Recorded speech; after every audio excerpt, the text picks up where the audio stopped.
Des manifestations, de la peur, de la colère, de l'indignation, des interrogations, des enquêtes ouvertes ont meublé la semaine dernière après un viol présumé sur la petite Joyce Nawal, qui donc dans une école privée du quartier Odias, dans le 4e arrondissement de la capitale politique du Cameroun, Yaoundé.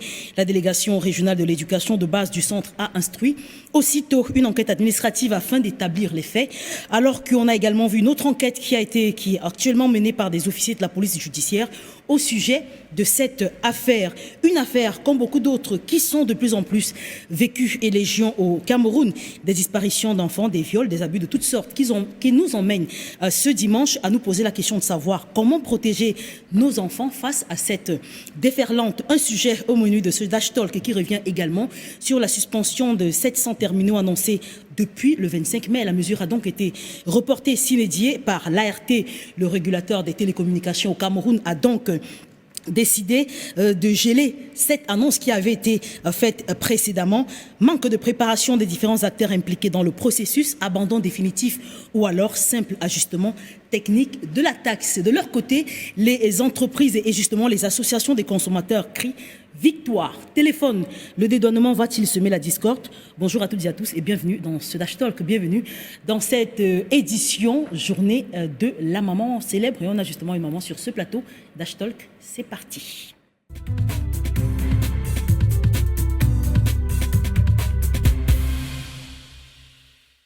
Bonne fête à toutes les mamans, bonne fête maman. Merci Armel. Alors, vous êtes maître Djoufa Tchemani Sophie de Sylvie. Vous êtes avocate au barreau du Cameroun. Bonne fête encore et bienvenue sur ce plateau. Effectivement, merci. Bonne fête à toutes les mamans que je célèbre aujourd'hui. Vous allez vous rendre compte que je suis en noir. C'est ce que j'allais dire. Je devrais être en train de célébrer, mais je n'ai rien à célébrer du tout. Nous sommes la mamelle nourricière, mais curieusement, nous nourrissons pour que notre sang retourne curieusement à la terre. Nous ne savons même pas si c'est à la terre qu'elle retourne, parce que nos enfants sont enlevés tous les jours. Nous ne savons pas s'ils sont vivants, s'ils sont morts, nous n'en savons rien. D'autres sont même violés.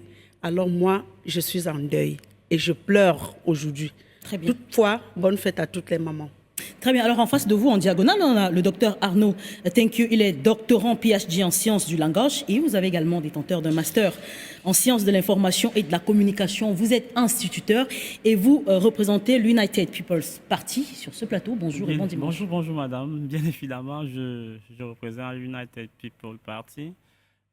Étant donné que nous sommes aujourd'hui en train de célébrer la fête des mamans, je profite pour dire bonne fête à toutes les mamans de la terre, spécialement ma maman qui peut-être me suit. Maman Jacqueline, bonne fête à vous. Très bien. Alors, on a également, c'est la première fois qu'il vient sur ce plateau. Il est également docteur. Bienvenue Domba. Vous êtes enseignant à l'université de Garoua. Vous êtes docteur en droit pénal et sciences criminelles. J'espère que je ne me trompe pas. Bonjour et bienvenue à Douala. Bienvenue sur ce plateau. Bonjour Armel. C'est exact, c'est vrai. Je suis le docteur Domba, bienvenue, enseignant à la FJP de l'université de Garoua. Alors, pour me joindre aux autres, je vais souhaiter, n'est-ce pas, bonne fête des mères, bonne fête à la mère de l'humanité. Alors, je fais un clin d'œil à ma maman, Marie Maïdanga, et à mon épouse, Yanné Monique également. Bonne fête des mères. Très bien. Alors, on termine donc justement la présentation de ce panel avec Marc Yonga. Vous êtes conseiller municipal pour l'arrondissement de Douala-Saint-Clem et vous représentez le PCRN sur ce plateau. Bonjour et bienvenue. Merci, bonjour aux copanélistes, bonjour à vos téléspectateurs. J'allais aussi dire bonne fête. Mais ça va de soi? Non, mais on pleure plutôt. On pleure plutôt. Tout à l'heure, on va en parler. Permettez-moi, Armel, de revenir au 20 mai. Pour une virgule, juste pour féliciter la circonscription, en tout cas, de la région du Vouri, les coordinations des circonscriptions de Vouri, du département du Vouri, pour la mobilisation inédite, n'est-ce pas, à l'occasion du 20 mai. Et si vous avez observé les images du défilé du 20 mai, le PCRN a eu un carré spécial constitué, n'est-ce pas, des personnes vivant avec un handicap. Ça a été extraordinaire et c'est l'occasion de féliciter une mère, Maléla Karine, notre camarade, qui a fait tout pour mobiliser près de 50 personnes vivant avec un handicap, mobilité réduite. C'est la preuve que le PCRN, c'est dans l'inclusion, c'est-à-dire que pour nous, l'homme est au centre de nos préoccupations. Et donc, je tenais à le faire. Très bien. Alors, sans plus tarder, nous avons pris quelques minutes de retard. Nous nous en excusons. On va prendre le premier arrêt de ce programme. C'est la revue de la presse, une présentation de Serge Bertrand ici.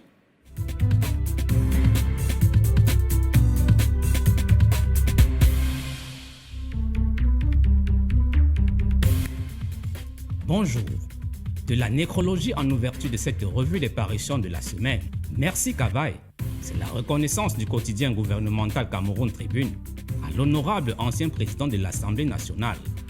Il a eu droit à des obsèques officielles dans son village natal en présence de plusieurs membres du gouvernement.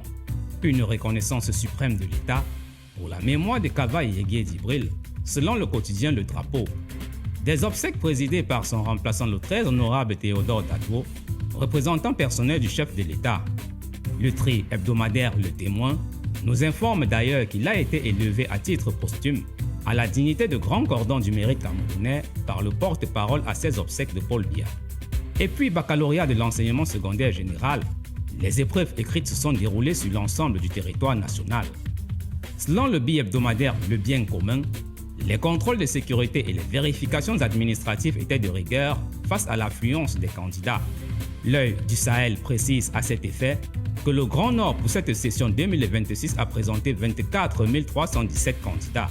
Avec 4 sous-centres écrits à travers le pays pour un total de 131 000 candidats, le baccalauréat général a plutôt bien démarré, nous renseigne le quotidien Cameroun Tribune. Mais l'affaire qui a créé l'onde de choc, c'est bien celle du viol présumé de la petite Joyce Nawal. Le quotidien Mutation indique que la famille et les responsables de l'établissement sont à couteau tiré après des réactions et l'indignation populaire.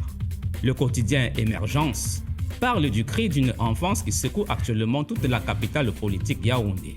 Une affaire qui fait dire au quotidien L'Étudiant qu'on a touché le fond. La fillette de 3 ans aurait-elle vraiment été violée? Seule l'enquête en cours saura y apporter des réponses. Mais le journal rappelle qu'une plainte a été déposée à cet effet à la brigade d'Odja à Yaoundé. Et dans cette attente dans le septentrion, c'est la lueur d'espoir qui renaît avec la reprise des travaux de reconstruction de la route Mora-Kousseri d'Abanga. Le ministre des Travaux publics a relancé le chantier de tous les espoirs selon le quotidien d'information régional du Nord Cameroun, L'Œil du Sahel. On peut lire dans le tri hebdomadaire Le Soir que le chantier de reconstruction de ce linéaire de 205 km devrait rendre la route praticable à une vitesse minimale de 60 km/h dans un délai de 90 jours. Une raison valable pour faire renaître l'espoir auprès de ces populations après plusieurs années d'attente, comme nous le dit le Cameroun Tribune. Stop et fin de la revue de presse. Bon dimanche et à dimanche prochain.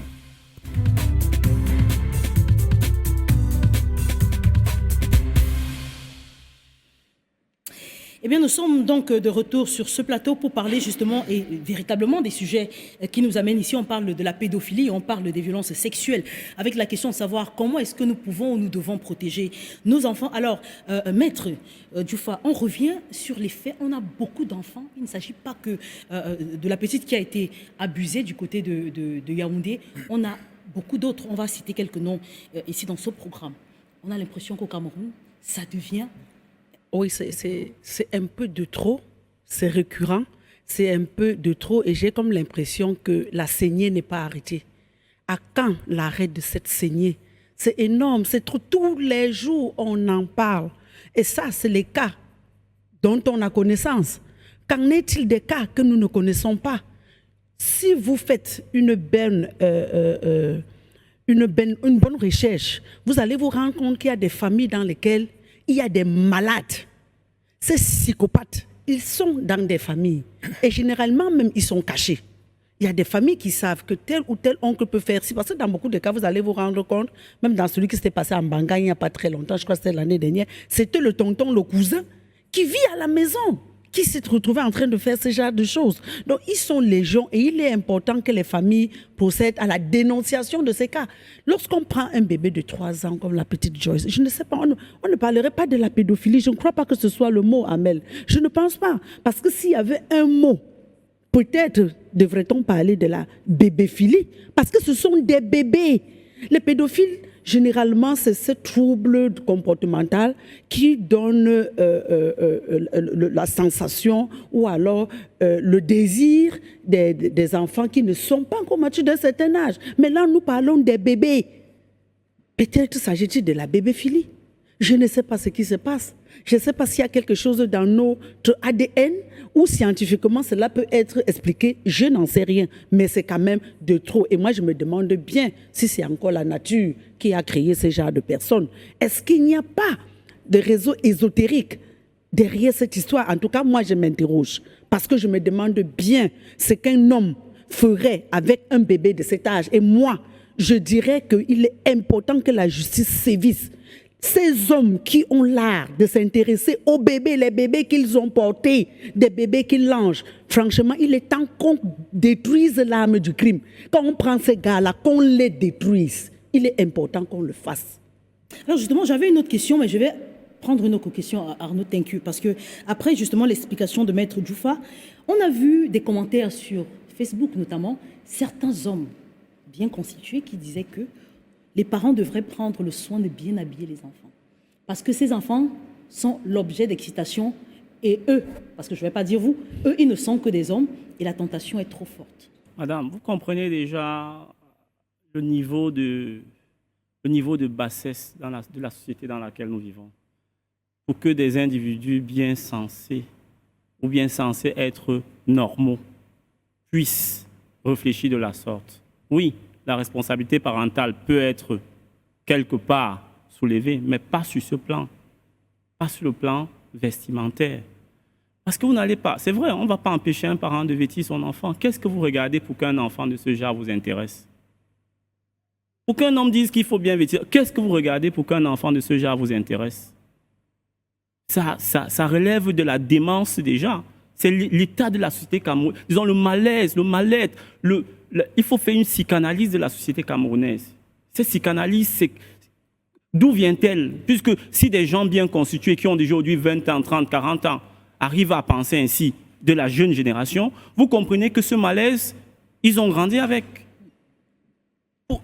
Peut-être qu'ils ont été victimes à eux avant cela et ils ne font que reproduire un phénomène qui s'est passé sur eux bien avant et dont ils ont été quasiment... Disons, ils n'ont pas eu la force de parler à leurs parents. Quand on va interroger comment faire pour protéger ces enfants, je pense qu'on arrivera à ces réponses. Mais madame, comprenez bien que pour que quelqu'un de bien portant incrimine les parents qui vêtissent leurs enfants, il faudrait que lui aussi puisse souffrir d'un trouble psychique ou bien d'un trouble quelconque. Mais madame, comprenez que on dit chez nous, c'est la sorcellerie, c'est vraiment de la sorcellerie. Parce qu'un parent, un homme, un individu bien portant ne peut pas écrire cela. Très bien. Alors, bienvenue Domba, justement, on va peut-être quelque peu entrer dans la mémoire ou la tête de ces personnes, parce que c'est toujours les tontons, comme l'a dit Maître, c'est toujours le voisin, c'est toujours quelqu'un qu'on connaît qui arrive à commettre ce genre de crime. Oui, Armel, il faut dire que ce phénomène que nous décrions ensemble fait partie de ce que nous, pénalistes, nous, en sciences criminelles, appelons dans son ensemble le phénomène criminel. Il s'agit là, dans son ensemble, du phénomène criminel, pris dans son sens global. Ces agressions sexuelles sur les enfants, moi, je le perçois, je le comprends comme une partie du phénomène criminel dans son ensemble. Alors, la criminologie qui a pour but, qui a pour objectif d'étudier le phénomène criminel, alors, essaye de comprendre non pas seulement le délinquant. Il comprend, d'abord, il cherche à comprendre le délinquant, son environnement et même les causes de son passage à l'acte. Déjà, je vais essayer de dire quelque chose concernant ces présumés délinquants-là, disons ça comme ça. En fait, il s'agit là des types psychiatriquement définis. C'est comme ça qu'on les appelle en criminologie. En fait, il s'agit des personnes qui ne sont pas des personnes normales. Pour moi, ces personnes souffrent des anomalies. Pour moi, il s'agit des débiles mentaux, parce qu'une personne normale un être humain normal ne saurait être attiré par un bébé, par un enfant. Ce n'est pas possible. Très bien. Alors, Marc Yonga, justement, on a vu, c'est pas la première fois, et on a les mêmes phénomènes qui reviennent. Ça veut dire la maman crie au scandale, on a les réseaux sociaux qui bougent, on a peut-être parfois des enquêtes qui sont appelées à être ouvertes, et puis plus rien quelque temps après. Oui. C'est ce qu'on peut considérer comme l'impuissance de l'État face à ces phénomènes. Mais moi, je voudrais revenir sur autre chose. J'ai suivi dans une chaîne concurrente jeudi, la chaîne publique, au journal de 20h. On a donné des statistiques. Le présentateur. La CRTV à Capitole. Oui, oui. Alors, je ne voulais pas faire la publicité. Vous pouvez la citer, c'est pas d'accord. Ah, d'accord. On a cité des statistiques. Le présentateur nous a dit il y a, en l'espace, en tout cas, depuis janvier, on a plus de 260 cas de viol, d'enlèvement sur mineurs. Et d'après nos recherches, les cas qui sont cités avoisinent les 381. Et quand vous calculez, faites une arithmétique simple, vous vous rendez compte que 69% reposent sur les enfants. Moi, je voudrais passer les explications que le docteur donne, qui consiste à dire que les gens sont débiles, et puis voilà, il faut résoudre leurs problèmes. C'est une maladie mentale. Non, moi je ne crois pas en ça. Je suis proche de maître. C'est-à-dire qu'on ne comprend pas ça. Dites-moi, Armel, quel sentiment avez-vous? C'est-à-dire qu'inversons les rôles, maintenant c'est les femmes et les petits garçons. Quel sentiment pouvez-vous avoir pour un gamin de 2, 3, 4 ans? 5 ans, 10 ans. Quel sentiment? Si ce n'est de la sorcellerie, il faut dire les choses telles qu'elles sont. Et puis la vitesse, le nombre, ça inquiète, on a peur. On a même l'impression qu'on n'est plus protégé. Au PCRN, nous avons fait 2 sorties cette semaine. D'abord, n'est-ce pas, la porte-parole du président national Cabral Libi, Madame Noah, Anne Fengon Noah, elle a fait une sortie. La secrétaire nationale à la santé et aux affaires sociales a fait aussi une sortie. Dans cette sortie, nous condamnons avec fermeté cette façon de faire. Et nous interpellons l'État. D'abord, on s'associe, n'est-ce pas, à ces familles qui sont victimes. Parce que c'est elles aujourd'hui, certainement, demain, ce sera nous. Parce qu'à l'heure actuelle, on peut dire à qui le tour. Nous nous associons donc à ces familles et nous condamnons avec fermeté, tout en demandant à ceux qui s'occupent des affaires judiciaires et même tous ceux qui sont commis, n'est-ce pas, à la sécurité des hommes et des biens dans ce pays, de mener très rapidement toutes les diligences nécessaires pour qu'on rattrape ces violeurs, ces kidnappeurs, ces tueurs, qu'on les rattrape et qu'on les sanctionne conformément à la loi. Deuxième chose, ou troisième que nous disons, c'est que le ministère public doit communiquer là-dessus. Parce que ça fait partie de la dissuasion. Si on dit « Monsieur Tantampion a été arrêté pour telle chose » et après avoir vérifié les faits, il est établi qu'il en est le bourreau. Qu'il soit sanctionné. Généralement, sous d'autres cieux. Vous voyez, quand il y a une situation comme ça, le procureur sort, monte le créneau pour dire « Voilà la situation, calmez-vous ». Ce discours que le ministère public peut faire à travers ses procureurs peut apaiser l'opinion. La dernière chose, c'est aux populations. C'est que nous demandons aux populations de ne plus se laisser faire. Ça ne veut pas dire que nous invitons les populations à la rébellion, mais à la dénonciation. Madame l'a dit tout à l'heure. Vous ne pouvez pas continuer. D'ailleurs, tous les voleurs qui nous occupent, au-delà même des viols, des kidnappings, etc., tous ceux qui nous occupent comme malfaiteurs, tous ces gens-là sont protégés par des familles, par des communautés. Il faut que tout le monde se lève comme un seul homme pour dire plus jamais ça. Mais la vérité, c'est qu'on a l'impression que quand ça arrive comme c'est arrivé à la fillette là, on va bavarder comme on le fait là. 2 semaines après, c'est fini, c'est au classeur, et puis on vous dit. J'ai suivi d'ailleurs dans un autre journal d'une chaîne concurrente ces parents de Guidère, je ne sais pas si vous avez suivi cette actualité, qui se plaignent du viol de leurs 3 garçons. Ils ont porté plainte depuis 2 ans. Ça stagne, ça ne bouge pas. Et aujourd'hui, c'est plutôt les menaces qu'ils reçoivent. La situation est très grave. Nous interpellons l'État parce que nous sommes par la jungle. Dans la jungle, c'est le plus fort qui gagne. Mais nous sommes en république qui plus un état de droit. Il faut que l'État nous protège. Très bien. Alors, maître, justement, on a suivi Marc Eyanga qui parlait d'un peu plus de 381 viols pour ceux qui sont connus, parce qu'il y en a justement qui jusqu'à présent restent méconnus. On a l'impression justement d'être dans un système d'impunité où il y a répétition des faits, il y a des faits même qui sont là, qui sont dénoncés. Malheureusement, la justice ne fait pas son travail. Alors, avant qu'on y arrive, Amel, vous allez vous rendre compte que lorsque le docteur parlait tout à l'heure, j'étais toujours en train de me secouer la tête. Oui. J'avais tellement envie de reprendre la parole. Parce que pour moi, dire que ce sont des malades, c'est trop facile. Trop facile. C'est trop facile parce que nous le connaissons tous en droit. Il n'y a pas d'infraction lorsqu'il n'y a pas d'intention. Lorsque vous êtes malade, cela voudrait dire que vous allez vous soustraire de la justice. On ne va pas vous appliquer la rigueur de la loi parce qu'on dira qu'il y a des circonstances atténuantes. On dira que cela a été corroboré par quelque chose. Non, c'est trop facile. Ils ne sont pas malades. Ils font semblant d'être malades justement parce qu'ils veulent se soustraire de la justice. Mais non, ça ne doit pas être le cas. Ils ne sont pas des malades. Ils doivent être éradiqués de la société. Parce que les maîtres, même dans les asiles et autres, ce n'est pas suffisant. Ils doivent être éradiqués. Et il a dit tout à l'heure, ils doivent être dénoncés. Ils sont dans les familles.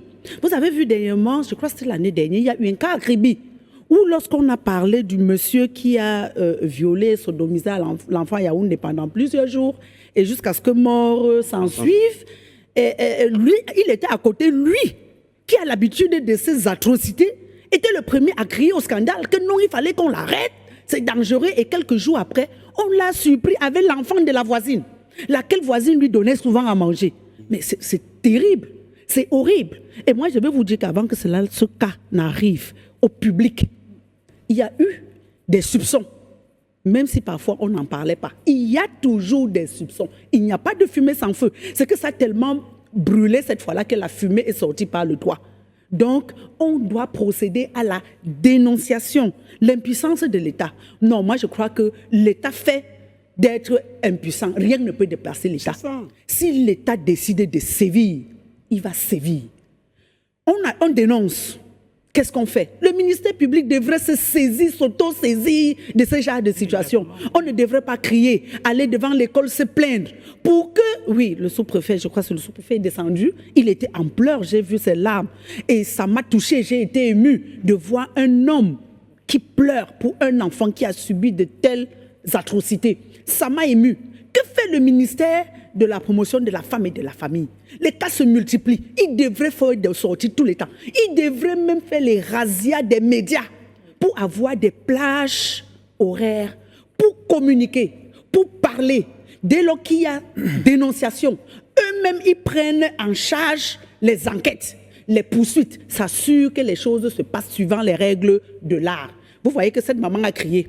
L'école a couru déposer plainte et je déplore cette situation parce que cette école aurait dû au départ écouter cette dame, demander mais qu'est-ce qui ne va pas, l'accompagner au lieu d'aller déposer une plainte contre elle. Je l'ai suivie sur les réseaux. C'est vrai que ça c'est le tribunal des réseaux, oui. Mais je l'ai suivi et cela a été rapporté également sur une plage horaire, sur une chaîne concurrente à la vôtre, où la dame disait que son avocat lui aurait dit que cette procédure qu'elle a engagée contre l'école n'aboutirait à rien, il serait bien qu'elle retire sa plainte. Mais moi, je dis, je ne crois pas que c'est son avocat qui le lui ait dit. Moi, je ne pense pas, sauf s'il y a autre chose en dessous. Parce que, pour la recherche de la vérité, il est important que tu commences quelque part. Si on l'avait écouté, elle n'allait pas penser que c'est l'école, les choses se seraient passées à l'école. Elle n'aurait pas pensé si on l'avait écouté. Mais c'est parce qu'elle veut connaître. L'école dépose plainte contre elle. Si elle n'avait aucune intention, s'il est prouvé à la fin qu'elle n'avait aucune intention de les nuire, l'infraction n'est pas constituée. Parce qu'il n'y a pas d'infraction, s'il n'y a pas d'intention. Et dans ce cas, cette dame n'avait pas l'intention de nuire à l'école, puisque c'est ce que l'école veut nous faire croire. Parce qu'également, il faut se poser la question de savoir qu'est-ce qui s'est passé entre l'école et la maison. Qui est allé chercher l'enfant à l'école? Parce que le fait que l'école se soit empressée pour fournir une vidéo, peut-être peut laisser croire que cela ne s'est pas produit au sein de l'école. Parce que pour le faire, je suis sûr qu'ils ont regardé les caméras pour le faire. Maintenant, qu'est-ce qui s'est passé entre l'école et la maison? Qui allait chercher l'enfant? Qui a amené l'enfant? L'enfant faut regarder tout ça. C'est pour ça que je dis que rien ne doit être laissé au hasard. On doit tout examiner. Et cet enfant parle simplement de tonton. Quand on met tous les tontons, c'est vrai que l'enfant ne peut pas définir. Mais je suis sûre que si elle voit son agresseur, si elle voit son assassin, parce que là c'est l'assassinat, cet enfant ne vit plus. Elle n'est que l'ombre d'elle-même. C'est pour ça qu'il faut vraiment un accompagnement psychologique. Elle n'est plus que l'ombre d'elle-même, elle ne vit plus, ce n'est que la coque vide que nous apercevons. Mais malgré cela, si elle voit son agresseur, elle va crier au scandale.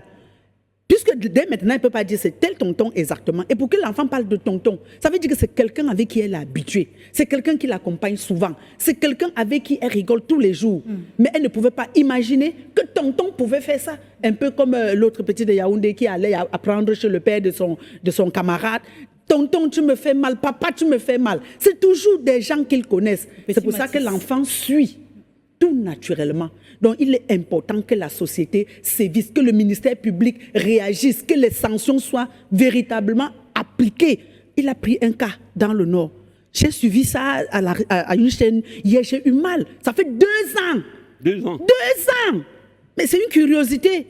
Au lieu plutôt qu'on retrouve les coupables, on les menace. C'est pourquoi j'ai dit, je me demande s'il n'y a pas un réseau ésotérique derrière. Je me demande s'il n'y a pas un réseau et rien ne fait plus mal. Je ne sais pas à quel moment est-ce que nous sommes arrivés là. À quel moment la vie ne nous dit plus rien. À quel moment l'amour de nos enfants nous importe peu.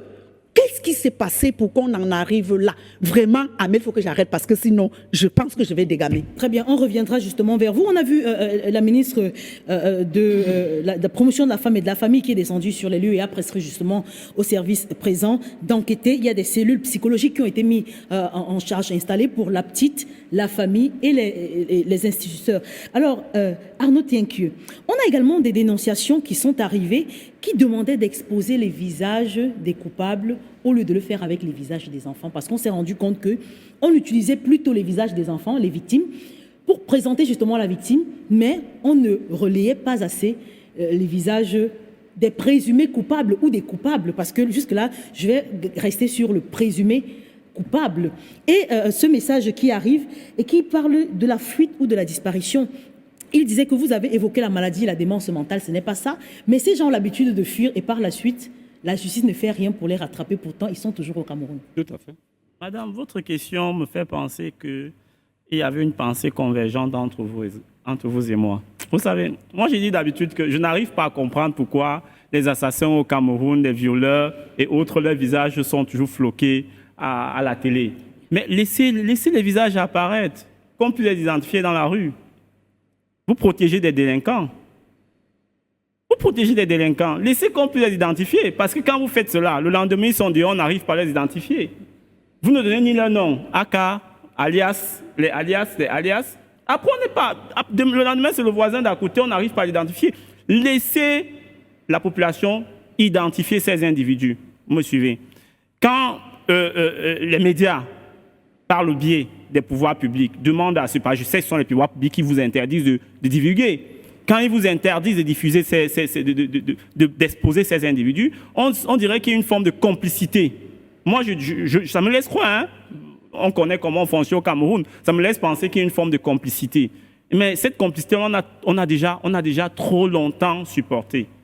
Exposer ces délinquants au vu de tous, parce que nous sommes fatigués, franchement, sans mentir. Moi, je suis obligé à partir de lundi, d'accompagner mes enfants de 14 ans au lycée de Maquet, Père Composé. Ça ne va pas suffire. Même 4 jours. Ça suffit pas. Je suis obligé de les accompagner, aller faire mes petits bricoles, revenir à la fin de l'heure, les chercher pour les ramener à la maison. Vous voyez comme nous ne sommes plus en sécurité. J'ai 2 garçons de 14 ans à la maison qui vont passer le brevet, le BPC. Mais je suis obligé de les accompagner. Je suis en train de réfléchir comment faire entre mes petits jobs où je suis dans une situation de précarité vraiment extrême et la surveillance des enfants que je suis obligé d'aller faire. Et je vais d'abord arriver à quelque chose pour dire que ce gouvernement, qui ne prend jamais les choses au sérieux, les pleurs des gens au sérieux, les pleurs de la population au sérieux, mais qui est toujours en train de taper sur la population, qui essaie de crier à tue-tête chaque fois que nous avons mal, que c'est ça qui amène souvent à une forme de montée de la colère où on arrive à des extrêmes sans s'en rendre compte. Madame, voyez-vous que moi, je fais partie du collectif. J'ai toujours l'habitude, quand je suis sur votre plateau, de placer un mot à l'endroit du collectif. Le collectif des docteurs, chômeurs, Chômeur, ouais. voilà, du Cameroun. Comme un chômeur indigné du Cameroun. Parce que je vois le docteur, mon confrère, je sais qu'il est plus petit que moi, plus jeune. Et je suis sûr qu'il n'a pas soutenu avant 2022. Oui, cher frère, je suis sûr. Il va vous répondre. Oui, non, il va me répondre en offre. Mais je vous dis quelque chose. Nous avons soutenu depuis plus de 6 ans aujourd'hui. Ce gouvernement ne veut pas recruter parce qu'il y a des canaux dévoilés, il y a des canaux cachés où on paye 7 millions, 3 millions pour être recruté. On parlera de ça. Oui, on en justement parlera. des Mais madame, recrutements à laissez-moi la fonction embrayer. publique. Je finis là Allez-y. pour dire, ce collectif dont je suis un des représentants a décidé de passer à la phase 2 de sa revendication. Et cette phase 2 ne sera pas facile. Très bien. Vous avez terminé? On peut... Oh bon, je vous laisse d'abord le soin de relancer et puis on en discutera. D'accord, maître. Oui, j'ai très envie de prendre la parole. Vous allez le constater. Vous avez dit pourquoi présenter toujours les visages des victimes au lieu des coupables. Moi, je veux dire, et il disait tout à l'heure, on les présente souvent à la télé, les visages floutés. C'est tant qu'ils restent présumés. C'est flouté parce qu'ils sont encore présumés. On ne peut pas présenter les On ne peut pas présenter les visages parce qu'ils sont encore présumés jusqu'à ce que leur culpabilité ne soit établie. Ils sont présumés innocents. Mais moi, je dirais plutôt qu'on doit effectivement sévir, c'est-à-dire les sanctionner avec la dernière énergie.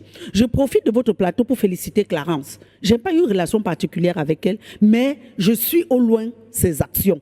Cette femme fait un travail formidable. Préciser, c'est la journaliste Clarence Yongo. Exactement, Oui. exactement, Clarence Yongo. Elle fait un travail énorme. Elle fait ce qu'elle peut pour dénoncer, pour accompagner. Mais la suite, là, la justice ne sévit pas. Elle a parlé d'un cas de monsieur qu'on a montré à Yaoundé. Je ne sais plus exactement quel quartier c'est à Yaoundé parce que finalement, c'est tous les quartiers qui sont inondés. Le monsieur enseignant qui est à sa 14e victime dans un établissement. Elle a fait état de ce qu'il y a au moins 2 ans, il y a eu un cas similaire à Douala. On l'avait arrêté, on l'a gardé, je ne veux pas dire qu'il était sous main de justice, mais on l'a caché pendant 2 semaines. Et puis, on l'a libéré. Ça veut dire quoi? Est-ce que les enquêtes ont effectivement suivi leur cours? Et à Douala, il n'était pas un seul cas. Pourquoi l'a-t-on libéré? Pourquoi ne l'a-t-on pas puni conformément à la loi? Et elle se posait la question de savoir si ce ne serait pas le même individu qui se retrouve à Yaoundé. Parce que justement, il peut arriver, et c'était également un instituteur, un enseignant, un encadreur. Il revient encore, il redépose son CV et puis il rejette de l'emploi. On prend le même individu, la même vilaine graine de virus, on inocule au sein de l'école et la saignée continue. Il faut sévir. Très bien. Bonjour Dash Télévision. Je pense qu'il faut revenir à la peine de mort au Cameroun, car aucune enquête n'a jamais abouti dans notre pays. L'impunité continue à cause du laxisme de notre justice qui se fait à tête chercheuse. C'est Martial depuis Batouri à l'est du Cameroun qui envoie ce message. Alors, bienvenue d'en bas justement. La peine de mort doit être de retour, mais on a quand même beaucoup d'associations qui luttent contre la peine de mort, quel que soit le crime qui a été commis par l'individu. Alors, merci pour cette question. Alors, avant de répondre à la question, je vais réagir aux 3 interpellations que j'ai eues et j'ai envie de faire des précisions. Et j'aimerais que ce soit très clair pour tout le monde. J'exprime ma solidarité à ces familles qui vivent des souffrances atroces, qui vivent des souffrances inacceptables. Ça, il faut qu'on s'accorde là-dessus. Alors, je n'ai pas dit qu'on doit excuser ces présumés délinquants. Il faut que ce soit clair pour tout le monde. J'ai bien dit, j'ai fait recours à une science qu'est la criminologie et qui étudie le phénomène criminel sur 3 dimensions. D'abord le délinquant, le crime lui-même et les causes. J'ai fait mention à cela. Et vous avez posé la même question que moi tout à l'heure, c'est-à-dire comment ces personnes font pour être attirées par des enfants, par des bébés. Nous sommes d'accord, nous sommes très d'accord que vraiment nous ne saurons, n'est-ce pas, encourager de tels événements. J'ai juste fait recours à des méthodes d'explication et j'aimerais que ce soit clair pour tout le monde. Alors, pour réagir à mon collègue d'en face, c'est vrai, nous n'avons pas un médecin ici pour faire ressortir nos âges respectifs, nos âges apparents. Très bien. Je ne sais pas s'il est mon aîné ou si je suis plutôt son aîné. Je n'insisterai pas là. Mais j'ai quand même envie de dire quelque chose. Malgré mon apparence jeune, j'aimerais lui demander de se documenter sur moi. Parce que j'ai une histoire dans ce pays. Je ne vais pas entrer dans mon CV, oui, mais je lui demande simplement de se documenter sur moi. Parce que quand il va se documenter sur moi, il saura qui je suis. Bref, nous ne sommes pas là pour des débats de personnes. Nous ne sommes pas là pour des débats de personnes. Merci. Et je le précise et je le dis à qui veut l'entendre. J'ai été recruté à l'université de Garoua. Je n'ai pas déboursé 5 francs. Ça, je le dis à qui veut l'entendre. Alors, je vais revenir à votre question. Hein. Vous pouvez me relancer. Alors, je disais justement, je suis perdu parce que j'ai beaucoup de questions. J'ai beaucoup de questions, je vous assure que je ne saurais. On parlait de la peine de mort. De la peine de mort, justement, il faudrait que la peine de mort soit... la peine de mort. Sauf qu'on a des associations et même qui disent que la peine de mort, c'est également un crime contre les criminels. Un antagonisme total. Oui, et voilà. C'est la question, je retiens l'élément fondamental, c'est la peine de mort. Et avant d'y arriver, je voudrais réagir aussi, parce que moi, je ne raisonne pas avec beaucoup de facilité. Concernant les visages voilés, Maître l'a dit, je voudrais y revenir, parce que c'est important. Oui. Vous savez, on parle des droits humains inaliénables. C'est-à-dire, ces droits-là sont considérés comme vos droits à partir du moment où vous êtes un être humain. Ce n'est pas parce qu'un doigt accusateur a été pointé sur vous qu'on doit commencer à vous traiter comme un criminel, non. Il y a ce principe très fondamental en procédure pénale qu'on appelle le principe de l'innocence. On ne doit pas vous traiter de prime abord comme un criminel, parce que quand on ouvre une enquête, on recherche la vérité. Et la vérité, c'est-à-dire, je vais aller un peu plus loin au-delà de l'enquête, par exemple, à l'information judiciaire, on dit le juge d'instruction instruit à charge et à décharge. Donc, en fin de compte, on peut se rendre compte que la personne sur qui le doigt accusateur a été pointé, voilà. Mais si on a porté atteinte à ses droits, ce qui ne peut pas marcher. Alors, je vais revenir à la peine de mort, parce que là, ça touche un peu à l'exemple chinois. Parce que... on a vu récemment, justement, c'est une virgule, il y a 3 ou 5 qui ont été fusillés. Voilà. Ils faisaient justement... Exécutés. Oui. Et vous savez, le droit pénal est un droit qui a évolué. Le droit pénal est un droit qui a évolué. Comme son nom l'indique, droit pénal, droit de la peine, droit de la sanction, il a évolué. Et au début, on a taxé le droit pénal de droit barbare parce que la sanction était tellement difficile, elle était tellement inhumaine, même disons ça comme ça. Alors, dans notre arsenal, la peine capitale est encore là. Elle n'a pas été retirée. Alors, déjà, au niveau des efforts, l'arsenal juridique répressif réprime ces actes-là, c'est-à-dire de violences sexuelles sur les enfants. En ce qui me concerne, et je vais faire une proposition, je dirais que la peine de mort ne serait pas de trop. Parce que, vous savez, la sanction pénale a globalement des fonctions. Là-dedans, il y a la fonction intimidante de la loi pénale, la fonction infamante et la fonction même éducative de la sanction pénale. Alors, il faut bien que la sanction intimide. Et si la sanction intimide, éventuellement, elle pourra dissuader, c'est-à-dire empêcher à telles personnes, n'est-ce pas, d'opérer ce qu'on appelle le passage à l'acte. Donc, en ce qui me concerne, et ça c'est ma lecture, on y reviendra certainement, moi je dirais que le législateur n'est pas suffisamment rigoureux. Sur le plan, c'est-à-dire dans l'arsenal juridique répressif, je dirais que la sanction n'est pas suffisamment sévère. Très bien. Bonjour à tout le panel. La justice au Cameroun ne fait pas son travail. Voilà pourquoi le viol et les assassinats s'enracinent. C'est de la part de Niébé Esso depuis Obala. Ce message, permettez, il y en a en anglais qu'on va lire. Bonjour, ces bourreaux sont partout, même à l'intérieur de l'État. Ces personnes peuvent être malades ou pratiquent des rituels. Que dites-vous des femmes âgées qui ne couchent qu'avec des jeunes garçons. Tout dépend de l'étape psychologique et psychiatrique, psychique. Et ne sortez pas du débat pour parler de vos problèmes. Bon, merci, on a compris justement, on ne sort pas du débat.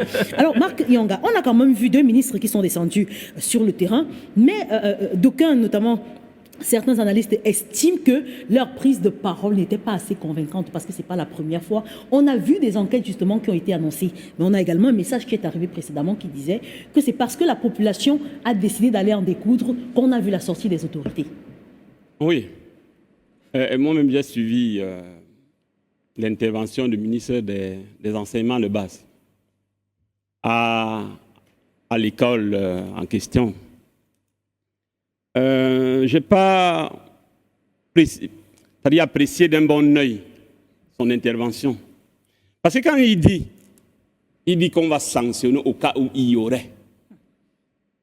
Il y a un fait, au-delà des dispositions juridiques qui ont été énoncées ici. Le fait est connu de tout le monde. On n'a pas besoin d'être juge, on n'a pas besoin d'être agrégé en droit. Il y a des enlèvements, il y a des viols, il y a des assassinats, etc. au Cameroun. Ça, c'est un fait. Vous n'avez pas besoin de porter une toge pour expliquer qu'il y a ça. Parce que les gens s'en plaignent tout au moins. Il faut qu'on prenne des mesures dissuasives. Et surtout, j'insiste sur le phénomène de la communication par le ministère public. Parce qu'on voit sous d'autres cieux, quand il y a un problème, le procureur monte au créneau pour dire que voici la situation. Il peut même dresser le portrait robot, n'est-ce pas, des coupables, sans désigner nommément de qui il s'agit. Il dresse le portrait robot et il indique les mesures qui sont en train d'être prises pour mettre un terme au phénomène. Notre indignation vient de ce que chaque jour qui passe, le phénomène continue. Et il y a des gens, on peut même s'attaquer à ceux qui interviennent sur les réseaux sociaux. Madame a évoqué tout à l'heure, moi-même j'ai vu ça. Quelqu'un qui dit, d'ailleurs vous-même, c'est vous qui avez évoqué ça. Un monsieur qui dit que bon, voilà, vous aviez mal vos enfants, etc. C'est pour cette raison qu'ils attirent. Qu'est-ce qu'un bébé de 2 ans peut attirer chez un homme comme nous là? On ne va non plus habiller ce débat avec des cabas, non? Qu'est-ce qu'un homme? Donc, j'ai parlé au début de cet exercice que c'est une impression, Je suis d'accord avec madame que rien ne peut dépasser l'État. Mais les faits sont là pour constater que l'État est presque impuissant. Il faut que l'État se réveille donc pour traquer véritablement et surtout informer l'opinion. Parce que c'est ça qui va rassurer. C'est-à-dire que si on a attrapé, par exemple, on va parler de celui qui est au 14e forfait. Ouais. Si on l'attrape, on dit bien qu'on l'a rattrapé et puis maintenant il a été sanctionné sévèrement. Au moins, quand il a été sanctionné, ça veut dire qu'il est jugé coupable. On peut au moins montrer ces images, madame. L'avocate, on peut montrer ces images, non? Quand il a été sanctionné, c'est-à-dire que le juge s'est prononcé là-dessus. Donc, il faut qu'on le fasse, il faut qu'on multiplie, qu'on conjugue, n'est-ce pas, les moyens pour lutter contre ça. Et puis, il faut qu'on évite de nuancer les propos quand on a des faits aussi graves comme... Il faut éviter de nuancer les propos. Il faut condamner avec la dernière énergie ce qui se passe et demander à l'État de prendre ses responsabilités. Très bien. Bonjour à vous sur le plateau. Je vous ai entendu annoncer un deuxième sujet. S'il vous plaît, ne passez pas celui-ci. Il est très important parce que la loi, pour moi, la loi ne doit pas être appliquée. Ces criminels méritent la mort en public. Ceux qui ont encore des rêves, ceux qui ont encore une velléité à vouloir commettre... Armel, oui, un détail là, s'il vous plaît. Ça, je parle sous le contrôle des juristes, notamment l'avocate qui est là. Et il y a un avocat, un juriste qui a intervenu ces jours-ci. J'ai aussi le code pénal, mais je ne pourrais pas l'interpréter comme les hommes de droit, qui dit qu'il n'y a pas de sanctions pour des mineurs de moins de 16 ans. Madame, je ne sais pas si c'est exact. Des sanctions, le viol, etc. Ça voudrait dire, parce qu'on a... Je ne sais pas si c'est le cas, c'est extrêmement grave. Que le législateur ait laissé la possibilité qu'on ne fasse n'importe quoi sur les enfants. Je reviendrai justement, je vous pose la question avant qu'on ne poursuive, parce que je risque de perdre le fil de mes idées. Et après, au fur et à mesure que les enquêtes avancent, il a été dit que c'est une famille recomposée. Le papa serait parti, venu avec 2 enfants, des adolescents, et la maman aurait également les siens. Donc, il se pourrait également que, selon certains analystes, que ce soit peut-être l'un de ces garçons qui aurait abusé. Est-ce que justement les sanctions s'appliquent à ces adolescents de 14-15 ans? Bon, maintenant, lorsqu'il parle des sanctions sur les enfants de 14-15 ans, est-ce qu'il est déjà établi que c'est un enfant de 14-15 ans qui l'a fait? Ça, il faut d'abord savoir.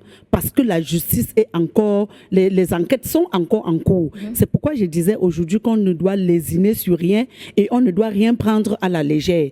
L'enfant n'arrive pas à dire exactement qui l'a fait, mais si on aligne tous les autres, là, elle va savoir, elle va déterminer le tonton qui l'a fait. Et ce tonton devra être puni conformément à la loi. Non, il ne peut pas dire qu'on ne fait rien. Jusqu'à 7 ans, on dit que l'enfant est irresponsable. Jusqu'à 7 ans. Mais après, il y a des aménagements de la loi. On ne peut pas dire que la loi n'a pas prévu ça. Non. Sinon, ce serait élever les démons en société. Et les parents sont civilement responsables de ce qui suit. L'infraction pénale est individuelle. Au-delà de 7 ans, vous subissez les affres. C'est même pas pour rien qu'il y a le juge des jeunes, il y a le tribunal là qui statue conformément à la loi contre la jeunesse. Donc on ne peut pas dire que ce n'est pas possible. Si c'est un avocat qui l'a dit, c'est que c'est vraiment c'est très grave. Non, moi je ne pense pas. Peut-être, je ne sais pas s'il voulait dire qu'il n'y a pas la loi ne dit pas exactement l'âge de l'infraction qui se serait... C'est-à-dire la loi parle à partir de 16 ans. C'est-à-dire qu'en deçà de 16 ans, c'est un peu... Je voudrais réagir et dire quelque chose là-dessus. Hein, oui. Parce que je me disais qu'on allait y revenir certainement. En fait, maître, je comprends ce qu'il veut dire. En fait, c'est que quand vous entrez dans le corpus juridique répressif camerounais, le code pénal, vous allez vous rendre compte que les violences sexuelles sur les enfants n'apparaissent pas clairement. Voilà. Ça, il faut qu'on se le dise. C'est pourquoi aujourd'hui, j'ai parlé de la bébéphilie. C'est pourquoi aujourd'hui, je me suis dit, est-ce qu'on peut trouver un autre terme que pédophilie? Parce que si vous analysez bien à quoi réfère le pédophile ou alors la pédophilie, les bébés n'y sont pas inclus. Voilà. Les bébés n'y sont pas inclus. Mais maintenant, le viol, du moment où il a été prouvé, il a été démontré qu'un enfant a subi le viol. Le viol est bien déterminé par la loi, article 296 du Code pénal et 298 qui rend la peine, qui double la peine lorsque la personne qui a commis ce viol est quelqu'un qui a une autorité sur l'enfant. Si c'est un fonctionnaire, si c'est quelqu'un qui a la tutelle légale ou même traditionnelle ou coutumière, si c'est un homme de Dieu, parce qu'on se voit, il y a des hommes de Dieu aujourd'hui qui se cachent derrière les églises pour détourner la jeunesse. Donc c'est pourquoi je dis, oui, en ce qui concerne la pédophilie, on n'a pas dit que c'était les bébés. Quand vous regardez la définition, les enfants de 3 ans n'y figurent pas. C'est pourquoi moi je me suis dit, est-ce qu'on ne parlerait même pas de la bébéphilie? Et peut-être introduire un texte. Madame. Oui, Maître m'a coupé. Moi, je n'ai pas l'habitude de m'insérer dans... Alors, mais je voudrais aller jusqu'au bout de mon raisonnement. Désolé. En fait, j'étais en train de dire ceci. Quand vous prenez le code pénal, vous allez entrer dans la rubrique où c'est intitulé « Les offenses sexuelles ». Alors, dans la catégorie des offenses sexuelles, on a globalement 2 cas. Outrage privé à la pudeur et, article 295, et le viol, logé au niveau de l'article 296. Alors, quand on essaye de chercher les cas des enfants, des bébés, comme elle l'a si bien dit, on ne se retrouve pas. Mais on a quand même un peu plus loin, au niveau des articles 300, c'est-à-dire, on a comme un élément d'aggravation, ce qui est déjà bien, mais en réalité, parce que par un renvoi, on revient au niveau de l'article 295, 296, pour dire qu'en réalité, les personnes qu'elle a citées, s'il s'agit d'un ministre de culte, s'il s'agit d'une personne qui a une autorité sur la personne mineure, et vous allez vous rendre compte qu'on précise outrage privé à la pudeur sur la personne d'un mineur, n'est-ce pas, de 16 à 21 ans.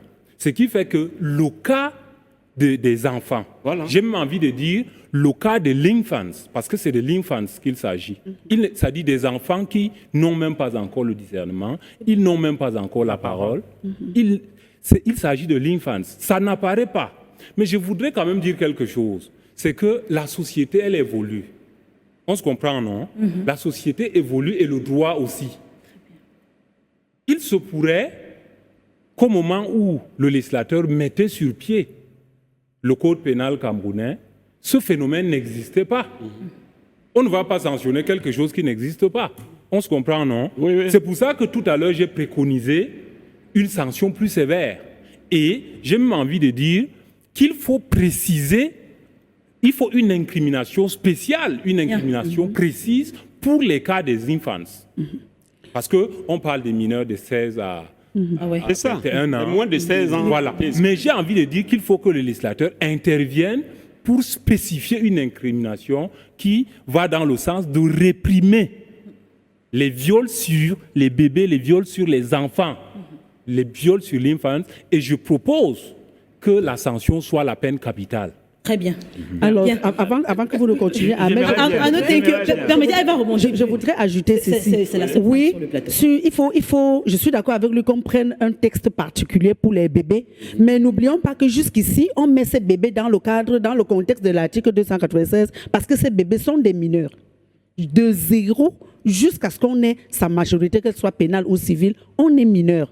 Donc, c'est pour ajouter, c'est pour faire cette... je voudrais bien faire cette... comment je vais dire ça? Le législateur n'a pas compris. Donc peut-être revoir le code pénal et parler justement de la bébéphilie avec les sanctions qui vont avec. Il faut sanctionner davantage. Bien, je tiens d'abord à ajouter Mais deux sont choses des avant mineurs. que vous ne relanciez. Je tiens à dire que l'acte pédophile en lui-même ne consiste pas seulement au viol. Le viol, c'est l'acte ultime. L'acte pédophile commence déjà même par les attouchements sexuels, Exactement. par les exhibitions sexuelles d'un adulte Exactement. devant un mineur, Exactement. par le harcèlement, le grooming et même l'exploitation et la production des images à Exact. caractère sexuel de mineurs. Exact. Alors il faut donc savoir que si on entre vraiment dans l'action pédophile, on verra que le viol n'est que le passage à l'acte final.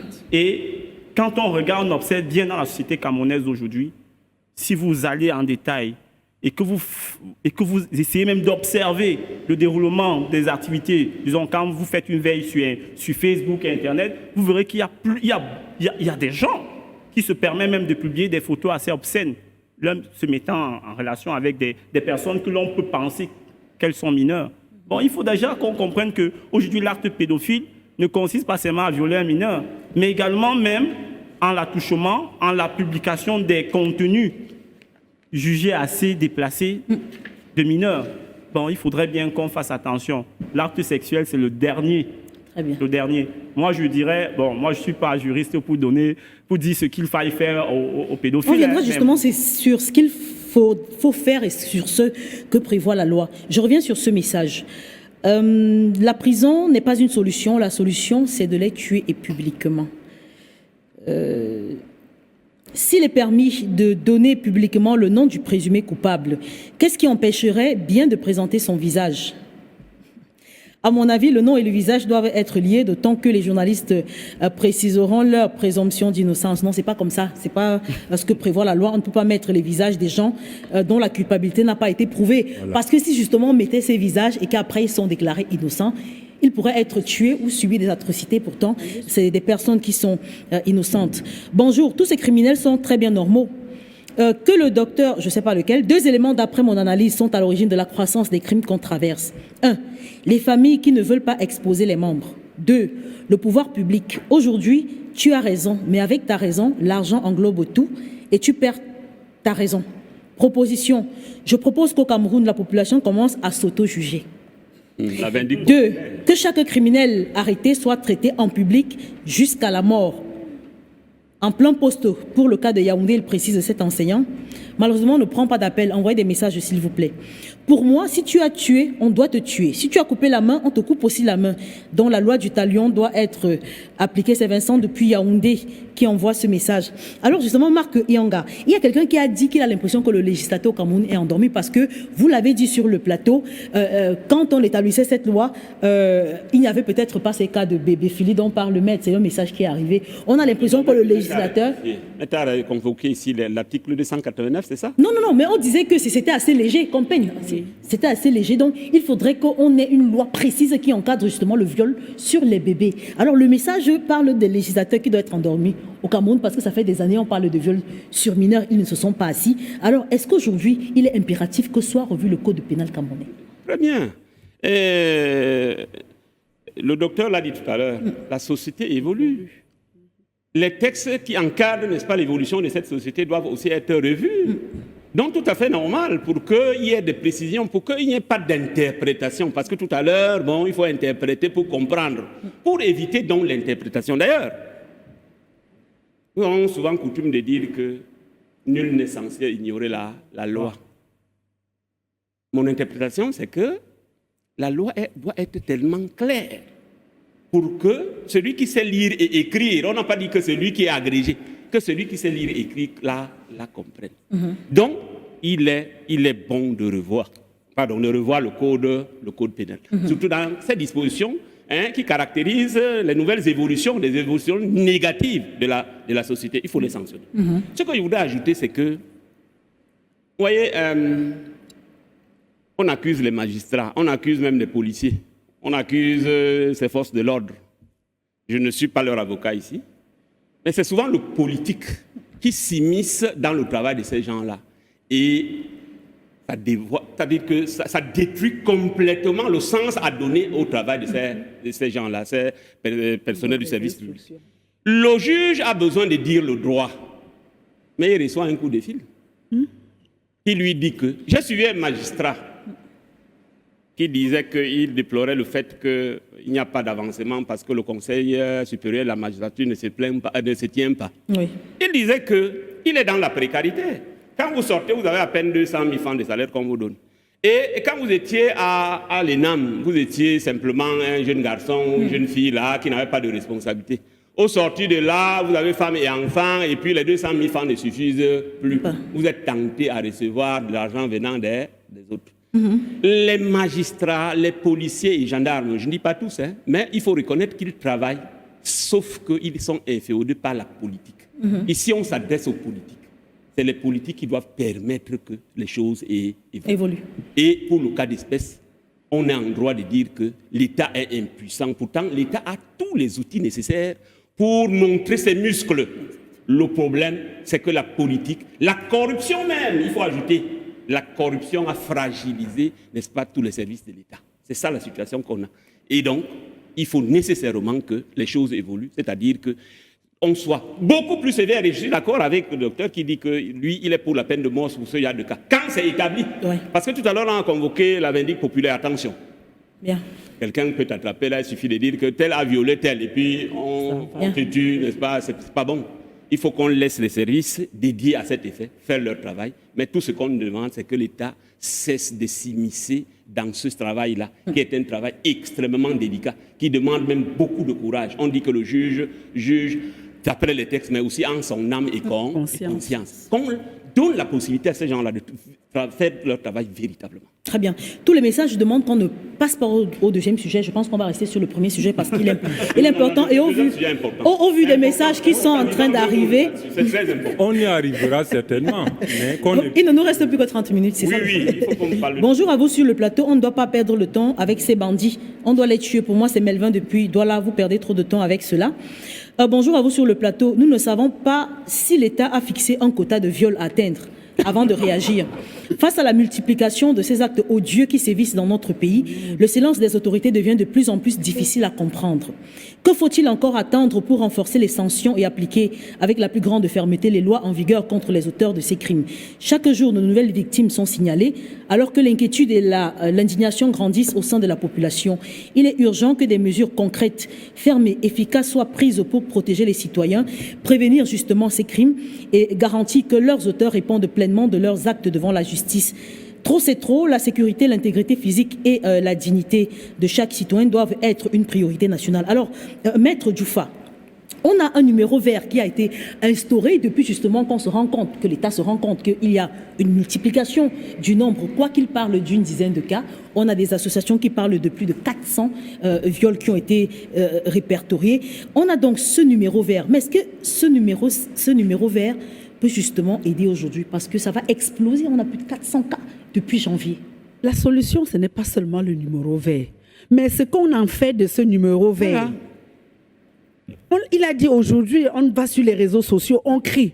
Et je vous dis que parfois, c'est quand on sort crier là, que les pouvoirs publics se saisissent effectivement de la chose. Donc on a comme l'impression que si on ne crie pas publiquement, il n'y a pas de suite. Oui, il y a les numéros verts. Il faut que ces numéros verts soient effectivement ouverts. L'efficacité de ces mesures. Qu'on reçoive, qu'on vous accompagne, qu'on suive les enquêtes, qu'on nous montre les véritables coupables à l'issue des différentes plaintes. Mais tant qu'il n'y a pas ça, ça ne sera que du simple verbiage. Ce ne sera que du bavardage. Il est important que l'État sévisse, que l'État ne s'interfère plus dans la justice en elle-même, que les décisions soient rendues conformément à la loi. Imaginons, on arrête quelqu'un, vous dit qu'il a au moins 14 cas de viol, qu'on le garde 2 semaines, et après on reçoit un coup de fil, sans doute, et après il est élargi. C'est ça. Entre-temps, la victime, est-ce qu'on s'est posé même la question de savoir que devient cette victime? Et je vous assure que ce traumatisme, dès lors que l'autre n'est pas sanctionné, cette victime-là risque d'être également notre bourreau demain. Parce que demain, il va se dire, mais attendez, peut-être c'est normal. Peut-être c'est ce qui doit être fait. Moi, on m'a violé, on m'a détruit. Et psychologiquement, il a un trouble mental. Il sera troublé mentalement. Et à chaque fois, c'est ce qui reviendra au-dessus et il se dira, c'est ce qui est normal. À l'époque, j'aimais bien suivre les enquêtes impossibles. Et j'avais suivi un cas qui m'avait particulièrement marqué. Un monsieur qui détestait les femmes blondes. Parce que sa maman était blonde. Et parce que sa maman avait trahi son père. Et elle est partie abandonnant son père tout seul, du moins lui seul avec son papa. C'est son papa qui l'a élevé. Son papa a été traumatisé et il a vécu jusqu'à sa mort sans prendre une autre femme, sans avoir d'autre vie que de s'occuper de son garçon. Le garçon n'a pas supporté ça et il s'est mis à détester les femmes blondes. Je vous assure, plus tard, il s'est marié. C'était un monsieur qui avait des enfants. Mais il côtoyait les femmes blondes. Dès qu'il voyait une femme blonde, il mettait sa stratégie en marche. Il la séduisait, il la menait avec lui. C'est dans une forêt qu'il partait finir avec elle, puis il la tuait et l'enterrait. Il a fallu beaucoup de cas. À la fin, et la justice n'avait pas déterminé par lui-même ou alors par elle-même que c'était lui le coupable. Il a été fatigué à un moment donné et s'est dénoncé. Sa propre femme à la maison n'imaginait pas que son mari avait des doublements des personnalités. Donc c'est pour dire que ce genre de choses finissent par troubler la victime qui devient plus tard notre propre bourreau. Prédateur. On n'est pas en train de parler de ce thème aujourd'hui, mais vous vous souvenez, violence faite sur les enfants. On a montré une dame dernièrement qui avait gardé une petite fille enchaînée pendant plusieurs jours. Et c'est sa fille qui, sur les médias, disait que non, maman a fait ça parce qu'elle est têtue, il ne faut plus qu'elle sorte. Vous voyez que pour cet enfant, c'est normal. Pour elle, c'est que non, c'est ce qu'on doit faire. Et réagissant ainsi, ça veut dire que demain, même dans la société, c'est ce qu'elle fera aux autres parce qu'elle a vu faire. Non, la justice doit sévir et les victimes doivent être accompagnées. Et tant que les victimes ne savent pas qu'ils ont reçu la justice, qu'ils n'ont pas le sentiment d'avoir la justice à leur côté, eux-mêmes, ils deviendront nos bourreaux demain. Très bien, alors on va sortir justement de ce, malheureusement, chers téléspectateurs. Bonjour à vous en studio. Le Cameroun et son code pénal sont à revoir. Combien d'enfants doivent périr ou subir des crimes et des viols pour que les autorités réagissent? Si les ministères responsables de la sécurité des enfants sont défaillants, il faut revoir l'article juridique sur la justice populaire, car si l'État est incapable de prendre des décisions, nous, la population, nous les prendrons à sa place. C'est Armel Rodrigue depuis Kribi. Il y a une vingtaine de messages qui arrivent justement par rapport à cela. Malheureusement, on ne pourra pas tous les lire. Oui. J'aimerais réagir par rapport à nos téléspectateurs qui insistent depuis sur la justice populaire. C'est pas une seule personne, c'est beaucoup de personnes qui envoient ce message. En même temps, j'aimerais faire comprendre à ces gens, c'est-à-dire qu'ils ne doivent pas nous ramener à l'ère moyenâgeuse, qu'ils ne nous ramènent pas à l'âge de la pierre taillée. À l'état de nature. Il faut bien qu'on se comprenne. Le même droit pénal qui sanctionne, c'est le même droit pénal qui nous protège. Ça, il faut qu'on soit d'accord. Donc, dire que... Parce que si vous voyez l'évolution du droit pénal, mais c'est cette vengeance privée-là qu'on a fui. C'est-à-dire, on est passé de la vengeance privée, de l'abandon aux salles, toutes ces étapes-là, pour arriver à ce qu'on a appelé la confiscation de la vengeance privée. On ne va pas rentrer, n'est-ce pas, encore à ces époques révolues-là. Ce qu'on va demander, c'est que le dispositif répressif soit renforcé. Ça, je reste sur ma position. Et c'est que, là, au passage, je dois, par exemple, saluer 2 cas aussi. En fait, me plier sur la mémoire des 2 enfants. Précisément à l'Agdo, il y a eu le cas de l'enfant Badawe Bingwe Junior qui a subi ces sévices-là, c'est-à-dire cas de viol et un autre cas aussi où l'enfant pratiquement a été enterré vivant. Mais qu'on se dise la vérité, c'est que justement la justice a été mise en marche. La justice a été mise en branle. Ces cas, des enquêtes ont été... Le procureur est même descendu sur les lieux. Pour le 2e cas, le procureur est arrivé, on a ouvert l'enquête. Il a reconnu ses faits. Il dit oui, effectivement, il a fait ci, ça. On l'a mis en garde à vue, on l'a par la suite placé en détention provisoire.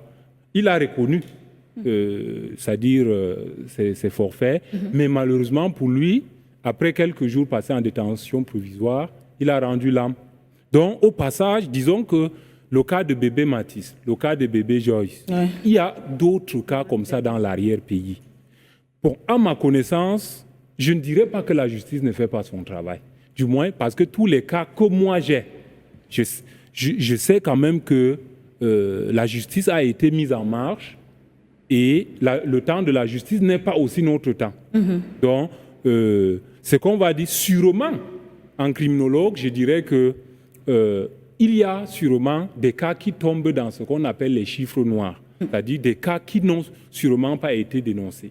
Très bien. Donc, alors, on va sortir ici avec vous, maître. Vous avez dit qu'il faut passer au second sujet, mais on n'a plus le temps. Bien sûr. Mais moi, je tiens à dire quand même quelque chose. Je tiens à rajouter quelque chose. Le grand problème aujourd'hui, ce n'est même plus un problème de jugement ou pas. Le problème, c'est un problème de communication. L'État ne communique pas assez sur ce qu'il fait. Hein, parce que quand ces personnes, ces individus sont jugés, condamnés, il faudrait également qu'il y ait une communication dessus. Il faudrait que la population puisse savoir que voilà l'action que l'État a eu à poser et voilà comment on va au dénouement final. Mais quand on ne communique pas assez, moi en tant que spécialiste en cycle, je comprends que la population puisse dire que l'État est inactif, hein, parce qu'il n'y a pas assez de communication. L'État est laxiste sur le plan de la communication. Très bien. Alors, maître, justement, pour moi, si le législateur n'est pas allé au moins de 16 ans, c'est peut-être parce qu'il y a des mariages dans certaines régions où les filles ont moins de 16 ans. C'est pour cela que le législateur on a dit ne peut quelque justement chose, pas... on a mis le point, le curseur quelque part, parce que j'ai voulu en parler tout à l'heure. Je me suis demandé, est-ce que la justice, même quelque part, ne protège pas quelque part la pédophilie? Parce qu'il y a des mariages qui sont autorisés avant cet âge de 16 ans. 15 ans. Très bien. Alors, maître, C'est ce que j'ai dit. maître, Vous voyez que c'est un pédophile? 15 ans avec l'accord par... mais j'aimerais dire quelque chose. on ne sortira pas de ce sujet. Parce que moi, S'il faut s'en il nous tenir reste à la 15 minutes. définition de la pédophilie, s'il faut s'en tenir à la définition de la pédophilie, quelque part, la justice également, le législateur a un peu protégé ce pédophile en disant tu l'épouses, tu es avec une fille 13 ans, 14 ans, 15 ans. Très bien. On te permet simplement certaines dérogations comme ça, tu prends, tu fais l'enfant. Alors, puisque vous voulez prendre la parole, voilà, vous êtes félicité pour vos prises de parole, docteur Domba, tout comme les autres panélistes. C'est Délie Marcel de l'Université de Garoua qui dit que forcément vous allez le reconnaître. Oui, bon, allez-y avant que le maître ne nous dise ce oui, que prévoit la loi. j'aimerais réagir par rapport à ce que maître dit. Qualifier des cas de mariage, c'est-à-dire de la jeune fille de 15 ans, de cas de pédophilie, je n'irai pas tellement dans ce sens. Parce que 15 ans, c'est vrai, elle est très jeune, mais à la différence de la pédophilie, le consentement des parents ou des tuteurs est requis. C'est-à-dire on demande est requis. C'est-à-dire on demande le consentement de ceux qui ont la charge. Mais avant qu'on arrive, Je pense peut-être qu'on en fera notre sujet parce que est-ce que le mineur est d'accord Il y a justement d'abord une action au préalable. avant qu'on aille demander le consentement des parents, il y a eu quelque chose au préalable. On ne s'est pas levé subitement. Il y a les Non. yeux, Et les là- yeux et là- plus d'avance sur l'enfant. Et dans la définition, on ne nous donne pas cette dérogation Non. en disant du moment où le parent ou alors le tuteur a Non, donné son maître, consentement. vous faites allusion au mariage subséquent. Ce qui est différent, il faut qu'on se comprenne très bien. Le mariage subséquent, c'est autre chose. C'est-à-dire, à la suite des actes de viol et autres, il y a mariage. Et d'ailleurs même, ça n'annule pas la responsabilité du délinquant. Qu'on se comprenne. Mais le cas du mariage, la jeune fille a 15 ans, le jeune homme a 18 ans. Avec le consentement des parents. Généralement, Ce n'est pas un cas de viol, ce n'est pas un cas de pédophilie. Généralement, celui qui épouse la fille n'a pas 18 ans. J'ai quand même fait quelques temps dans l'arrière-pays. Nous sortons du sujet. Alors, maître, quelles sont les sanctions qui sont prévues justement par la loi dans ces cas? Alors, j'évoquais aujourd'hui les dispositions de l'article 296 du Code pénal qui punit de 5 ans à 10 ans. Oui. Maintenant, en cas d'aggravation, si c'est un tuteur, qu'il soit légal, coutumier, quelqu'un qui a une puissance, une autorité sur l'enfant, un fonctionnaire ou un ministre de culte, la peine est doublée, c'est-à-dire ça devient un crime, c'est-à-dire elle est sanctionnée de 10 à 20 ans. Voilà ce que dit la loi. Mais je voudrais... Puisqu'on est en train de sortir, je voudrais aller rapidement parce que je ne voudrais pas perdre de vue dessus. Nous, parents, moi, je parle là maintenant en tant que maman. Nous, les parents, nous devons également nous remettre déjà en question. Communiquer beaucoup avec nos enfants. Les questions de sexualité, ça ne devrait plus être un tabou. Aux plus petites, leur indiquer. J'ai vu une petite vidéo qui m'a touchée. Une petite fille qui a à peine parle, qui montre les parties de son corps à ne pas toucher. Vous voyez que c'est déjà dans sa tête. Elle ne comprend même pas trop bien ce que c'est. Mais elle, comme dit souvent ma fille, j'ai cramé. Elle crame ça, ce qu'on lui a dit. Elle retient qu'on ne doit pas toucher les parties. Voilà. Elle doit dénoncer. Observons aussi nos enfants. Quand ils commencent à voir ce genre de choses, l'attitude, le comportement de nos enfants change. Ils ont de la peine à nous regarder dans les yeux. Nous devons beaucoup les observer. Nous devons causer avec eux, leur faire savoir que si on les approche, ils doivent les dénoncer. Nous devons causer sans aucune crainte. Parce que les tabous font que les enfants préfèrent parler entre eux, les enfants, que de dire quelque chose aux parents. Donc nous, les parents, vraiment, la société a évolué. Comme on l'a dit le docteur tout à l'heure, la société a évolué. Autrefois, nous n'arrivions pas à en parler avec nos enfants. C'était du tabou. Aujourd'hui, véritablement, il est temps que nous mettions le tabou de côté. Très bien. Téléphonie mobile, est-ce que le dédouanement va semer la discorde? C'est la question du deuxième sujet, justement, de ce Dash Talk qui revient sur la suspension annoncée de 700 terminaux. La mesure entrait en vigueur depuis le 5 mai, mais malheureusement ou heureusement pour certains, elle a été reportée sine die. L'ART, le régulateur des télécoms, a gelé le blocage des téléphones non dédouanés pour manque de préparation des différents acteurs impliqués dans le processus. On pose la question également de savoir s'il s'agit d'un abandon définitif ou d'un simple ajustement technique de la taxe. Oui, analyse justement de ce gel par l'ART. Oui, merci Armel. Vous savez que la loi des finances 2019 avait déjà dit que c'est le consommateur final qui paye. Et puis, le fait de dire que le consommateur final paye, ce n'est pas quelque chose de spécial, parce que c'est toujours le consommateur final qui paye, dans tous les cas. Mais sauf que, on dit que la loi de finances 2023 indique que les sanctions, en tout cas l'arrêté, les sanctions, c'est le consommateur final qui doit les subir. Ce n'est pas le consommateur final qui importe. Comme on n'a pas trop de temps, je vais convoquer 2-3 choses.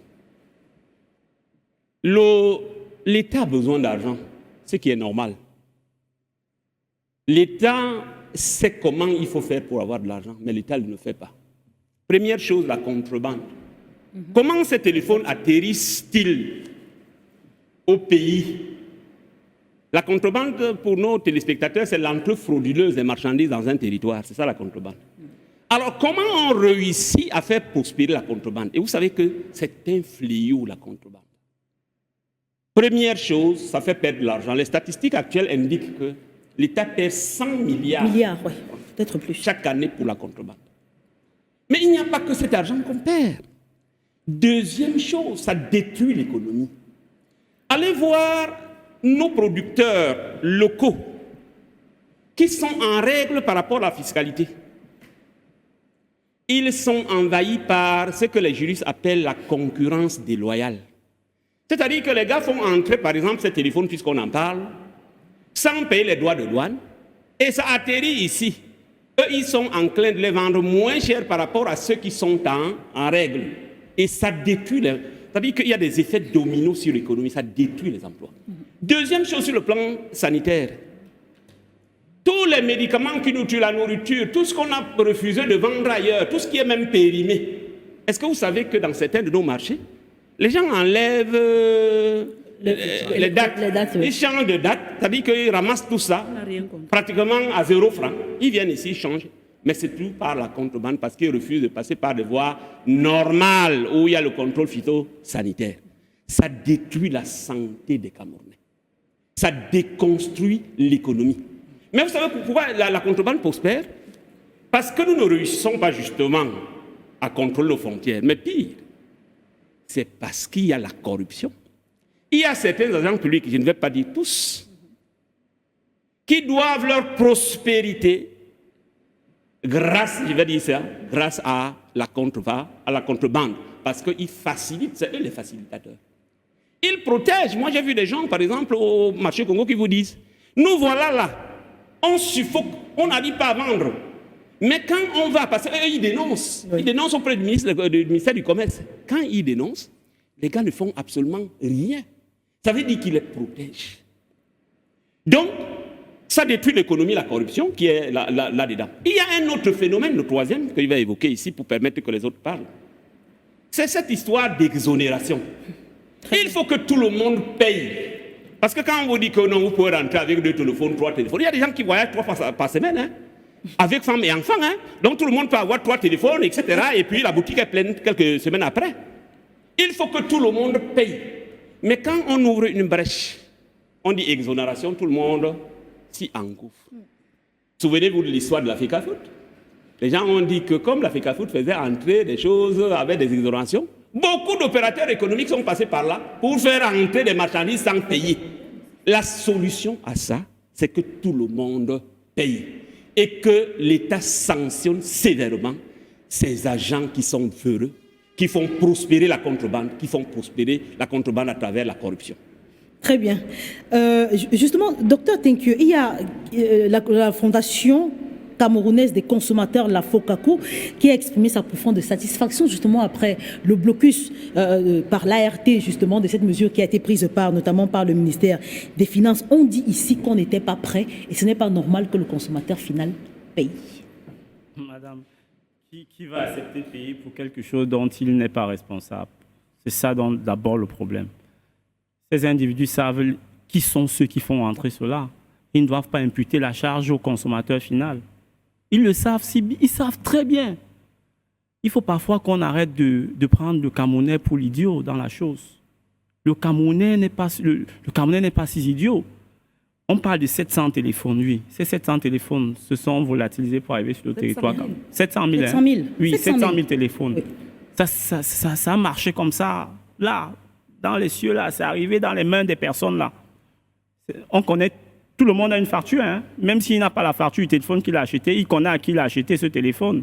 Alors, il faudrait bien qu'on dise à ces Camerounais qui possèdent un des 700 000 téléphones que le jour où votre téléphone est bloqué, allez à la police et allez montrer ceux qui vous ont vendu ces téléphones, afin qu'ils vous restituent votre dû.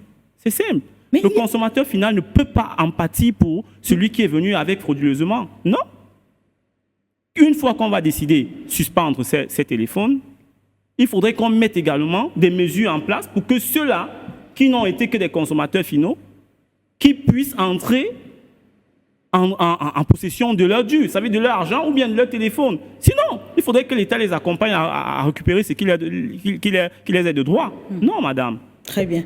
Alors, c'est un téléspectateur qui envoie, je vais essayer de m'appuyer justement sur sa question pour vous poser un message, cette question, parce que on parle justement du consommateur.